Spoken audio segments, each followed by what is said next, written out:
Hello everyone, welcome back to another video. We're on level 4 and we're going to be looking at implementing Flask. And what we're going to be looking at along the way is shell scripting and commands in the shell. And that's because in our syllabus it says we need to be able to use an appropriate scripting language with shell scripts to make files, directories, and searching for text and a text file.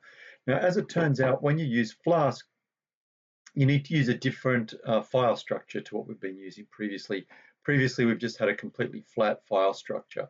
Everything's been in the one folder, more or less. This time, we need to have a couple of subfolders, and et cetera, et cetera. And so we're going to use, we could go into Visual Studio Code and create folders and stuff that way. Instead, we're going to be using a bash shell to actually create these files and folders. The reason we're doing it is because that's explicitly mentioned in our syllabus up here. So I would recommend to you that you don't take the shortcut and try and do file creation in Visual Studio Code, that you actually go into a bash shell and you create these folders and files yourself. Once we've done all the commands individually, I'm going to show you a script that I've written based on all of those commands. We're going to be able to run it and automate creating this structure whenever we need it to build another Flask application. So that's the sort of plan for this lesson, working towards Flask and getting this appropriate layout via bash shell commands. So let's get started. First of all, here we have level 3 sitting there, just as we had before. I'm going to create another level, so new folder, level 4. Okay. And what I'm going to do is I'll just close this down just for completeness sake. Okay, so we've got an empty folder at the moment. And what we really need is we need to grab all of this stuff, put it in here, but we need to structure it as per our layout, this one here. So the first thing I'm actually going to do is I'm going to copy this just for convenience sake, Control C, and I'm going to put it over here. I'm going to create a file. In fact, maybe we'll use a bash script to do that. So bear with me for a minute. So close Copilot down. We don't need that. All right, so we need a terminal. Usually I just right click, open integrated terminal, and then I usually flip over to git bash. Now, the first thing you'll notice is that this folder is not level 4. In other words, we're not in our folder yet. If we do an ls, which stands for list all files, and we can go ls-la. So I'd probably keep a list of commands that you need to know. ls would be in there. ls space -la means list all files. You'll see it here. And you can see in our current working directory, so we're currently in this directory, there's only one subdirectory. So we are currently way up here, and the one subdirectory that you can see is that one here. So we want to change directory into there. So if your first command is ls, then the second command you should write down would be cd, which stands for change directory. Usually it just has one parameter. At the first parameter will be the directory that you want to change into. So in our case, we want to change into this, consolidated X thing, right? We could type that in. We could type in cd space PWA consolidated. But the best way to do it is use the tab key to autocomplete. Now I know because there's only one file here, it would automatically autocomplete to the only file that's here. So I just press tab, it automatically comes up. But if you're not sure about it, you can go PW tab and it will come up for you. And so now we should change directory into that consolidated. So we're now in this folder here. All right, you can see here, if we do ls-la again, we are now in this subfolder and we've got my attempts and solution. We obviously want to go to my attempt. So cd space my tab, enter, ls-la. And now finally we're in the levels. So you can go cd space If we go LE tab, it'll stop at the end of level because there's four different options to offer us. So we can just type in the number 4, press enter, and done. So one thing you're going to have to get used to in this shell, I would strongly advise it, is don't use your mouse in the shell. Okay, don't try and copy and paste or do any of that with the mouse at the moment. Just keep your hand off the mouse when you're in the shell. Just use your arrow keys, enter key. That's how it's designed to be used. You can actually copy and paste, but at the beginning, you're better off to just basically, just use the arrow keys, etc. All right, so we're in level 4. Now, what I want to do is, I mentioned it before, I want to copy this text just into a text file. Now, there's another command that you can write down in your list. So far we've had ls-la for listing files. We've had cd for change directory. The next thing that we could probably write in is touch, T-O-U-C-H. Touch just creates a file, doesn't do anything more than that. So we're going to touch a file called tmp doc.txt. And it should have created this file here. You can go into that, so you can edit that now, and we'll just do Control V. In a previous video, we talked about deleting every second line, which I have done by setting up remove an extension called remove empty lines, I think, remove empty lines by Alexander, and then I assign that to a keystroke, which you can do with this symbol here. So I've got it set as Shift Alt A. So I'm going to just go Shift Alt A. That condenses it up. Okay, so now we've got what we're basically aiming to do. And we can use our terminal down here to actually recreate this. So the first thing we're going to do is create a couple of directories, this one and this one. So we need to create a directory called static, or a folder called static, and a folder called templates. The command, which you should write down in your list of commands, is mkdir, make direct, mkdir, and then just the folder name static. And you should actually see that coming up. So you can see static coming up there. mkdir, templates. You need to get it right. You need to get the names right or it won't work. So you're going to have templates, all lowercase. Make sure you don't forget the S. That one comes up just as planned. All right, we need another new file, like all of these files we have from before pretty much, but we need a new file, app.py. I don't know if you can remember what the command to create a file was, but it was touch. So let's write in touch space app.py. And we can see there, it's done that, great. And at this point, we've sort of got our, what would you say, our setup complete. We can do an ls-la. And we can see we've got a couple of folders here. You can see it's a folder by the D over here. It says directory. And you can see this is a file. You can see this is another file. So at this point, we really want to start grabbing these files from level 3 and copying them into the correct place in level 4. And so we've got two HTML files, right? We've got an HTML file, an index.html and a page1.html. What you can do is you can go, so the next command we need to know is cp, which stands for copy file or copy directory. cp space. Now, this is where it gets a bit tricky. So what we want to do, if we look at our sort of tree folder, a tree here, directory tree here, you can see we're currently in level 4. Now what we want to do is go up one level and then grab something out of there. Now when you're on the command line, to go up one level is ... So if you say ...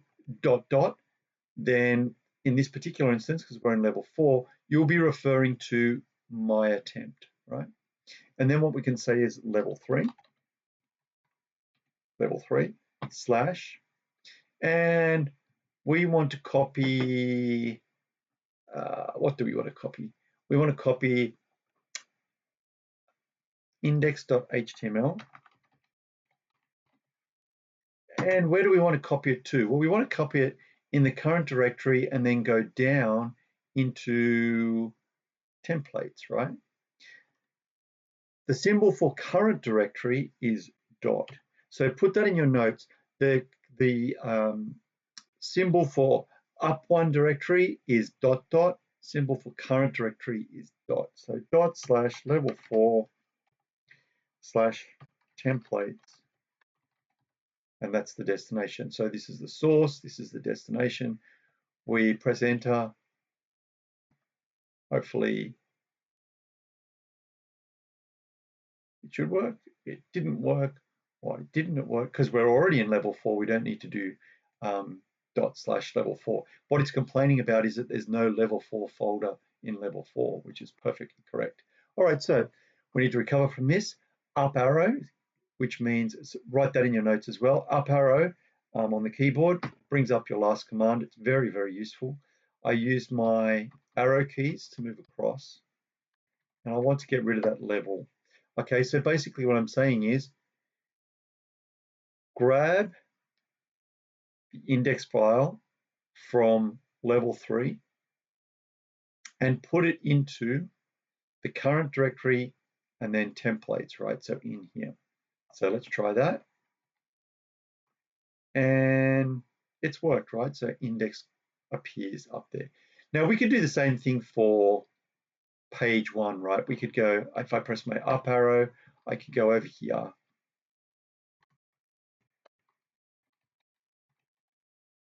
And I could do that and it would copy it, right? And once again, you notice I'm using up arrow a lot. I'm trying to not type if I don't have to, and I'm not using my mouse at all. So that's one way to do that. What we might do is cd templates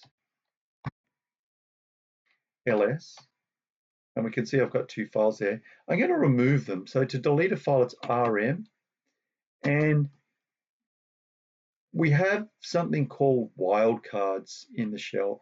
The wildcards can be complicated, but for us, we're just going to learn that asterisk stands for any file, okay? So I'm going to say remove any file within that folder, ls, all gone, okay? I'm going to go cd space dot dot, which means go up 1 folder, back up to level 4. And we're going to grab that command again. So now I'm using multiple up arrow keys, right? Up arrow, up arrow, up arrow. And I'm trying to get back to my old command. I want this command here. Now I can modify this command here. And I'm going to put asterisk. Asterisk means do a search in level 3 for any folders that began with anything and end in .html, right? Which is this one, exactly what we want. So in one command here, we could accomplish what took us 2 commands before. So if I do this, it once again will copy those 2 folders, right? Very useful. All right, so we're going to do the same thing again. If we look up here in static, we can see that we've got script.js and serviceworker.js. So we might use the same trick again. So let's try and encode this. We're going to go cp, oopsie, not there. Let's try again. So cp space dot dot slash level 3 slash asta dot js space. And where do we want it to go to? Well, this time we want it to go into static, right? Dot slash static. And that should copy the 2 files in. Hopefully. Let's have a look. All right, grab those 2 files. I'm going to quickly remove those 2 files. And let's have a look at this. So we picked up this one okay, we picked up this one okay. Actually, we could have picked up 3. We could have picked up this one if we changed our wildcard a bit. So let's try this. Let's try this wildcard. By the way, you probably should put the asterisk wildcard in your notes. So what does this mean now? This means grab any file in level 3 that has any file name, so the front doesn't matter. It has to have a dot, then it has to have a JS, but then after that, it can have any letters, including no letters. And what that should do is it should pick up this one, and this one. So let's see if that works. Yep, so we pick up those 3 files, just saves a bit of typing time. All right, now we've got to pick up the CSS, the JS, the PNG and the ICO. Okay, so now it's just a matter of typing commands in. So up arrow, and I'm just going to type in asta.css actually, and that will be enough to pick it up. Yep, up arrow, PNG.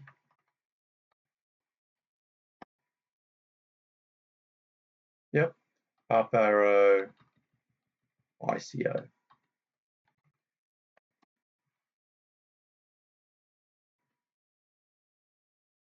All right, so now we've got all of the files that we need to and organize correctly to make a Flask project. So you can see the Flask project, it takes some setup to get used to.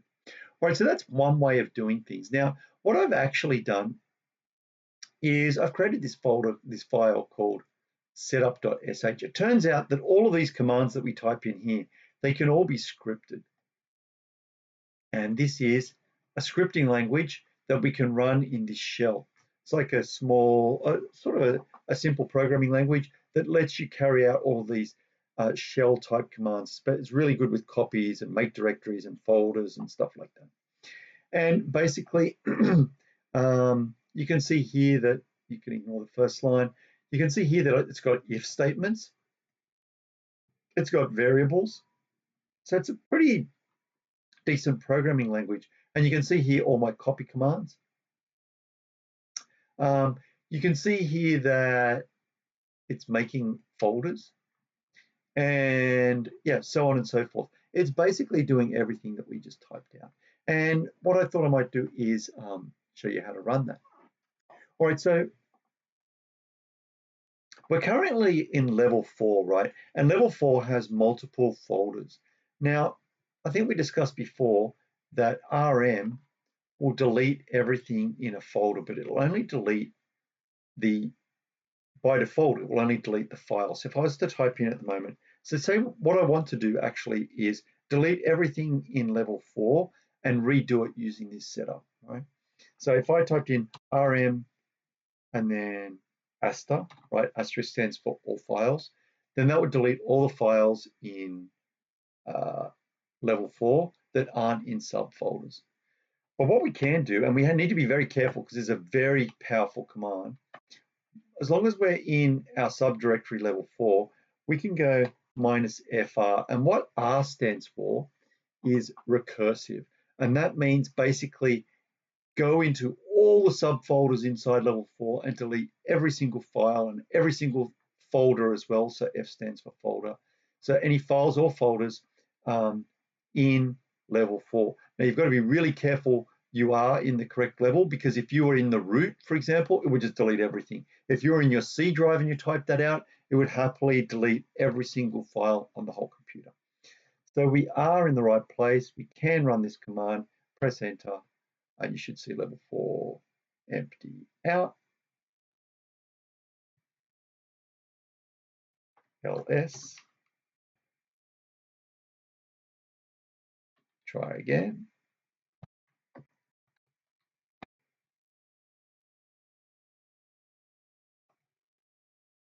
And you can see that I've got a typo there. My asterisk wasn't there, so I'll try it again. RM -fr asta. And that's what the problem is. Let's try it. Okay, and you can see level 4 suddenly becomes completely empty. All right, so what I think I'll do is I'm going to just copy this thing here, this script that I wrote. I'll just do it here, copy, and I'm going to put it under my attempt. Okay, so it's at the same level that level 3 and level 4 are at. All right, I don't need to be in level 4 anymore because it's empty. So I'm going to go up a level, cd space ... And I should, if I list all my files, I should see setupfolder.sh. Let me have a look. Yep, setupfolder.sh. All right, the asterisk at the end there means it's executable, by the way, which is the X that's over here. All right, anyway, so let's do /set tab and just press enter. And it gives you a usage command. It says, and the usage command is this thing here right in the code. So it's saying, basically it's saying, if there were less than 2 parameters when you run this program, then just print out this usage command and just exit. So we've got a usage command and it says, give me a source folder, give me a destination folder, and I'll do the rest. Fine. So we go up arrow, space. Now our source folder is going to be level 3. Our destination folder will be level 4. And we just literally press enter and it's done. So what took us like 5 minutes of typing, it comes up in like 5 seconds. All right, I might finish this particular video now. So this video is more about shells and a tiny little bit of scripting. You can see here, by the way, when we talk about scripts, that they're quite often with file type of .sh. And we've learned several different commands, cd, make directory, rm, ls, these sort of things. We've found out that we can group shell commands together in a scripting language that we can run, and we've done that with our setupfolder.sh. We found that the scripting language also supports variable names, it supports if statements, so on and so forth. Quite a powerful language. We've learned that ... stands for up one folder and dot stands for the current folder. We've found out that asterisk represents a wildcard, and you can use it to grab certain files when you're listing. All of these things we've sort of learned. You're going to have to practice them. There's no other way around it. There's some tutorials online. I might leave some resources on the page as well if I can find them.